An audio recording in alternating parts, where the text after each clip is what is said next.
You're watching Fox Carolina News, the local station. And we told you about McKrae Game last night on the 10 o'clock news. He's the Upstate minister who founded one of the largest organizations in the nation working to convert people from gay to straight. Well, now he's coming out as gay. And we showed you part one of McKrae's journey last night, how he suppressed being a gay man for more than 20 years, all the while trying to help others fight their attractions. Well, now he says he was wrong and believes sexual orientation and faith shouldn't have to clash. Tonight, we dive deeper into who McKrae Game is, from his family life to cutting ties with his former organization. I now would rather be who I really am than fake it. He was the founder of one of the largest organizations in the nation working to convert people's sexuality.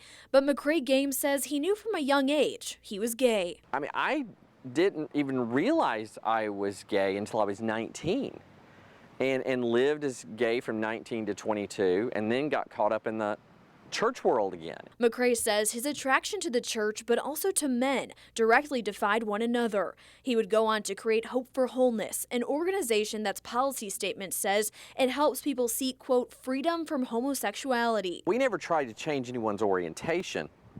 By my definition, is anyone who is trying to lead someone away from their natural orientation. McKrae says he thought he was helping others in his same shoes, but recently apologized, outing himself and saying, quote, I was wrong. Please forgive me.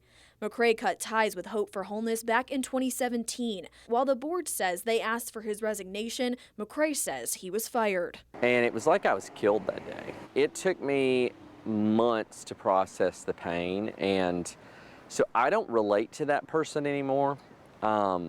I don't feel a responsibility to live a role. McKrae says there's no role or pretending when it comes to his family, only honesty. My wife is my best friend. She has always been my best friend.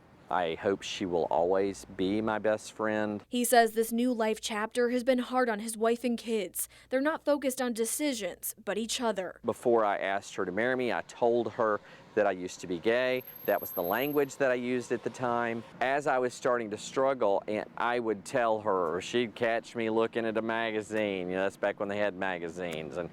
And she'd always show me love and grace and forgiveness. He says in a world of a lot of assumptions, one thing remains constant. He wants to help people see a new perspective. People are being tired of kids being kicked out of the house when they're honest with their parents, you know, when people are shunned, you know, when adult kids won't talk to their fathers anymore. There's a lot of anger and raw emotions and feelings about this subject.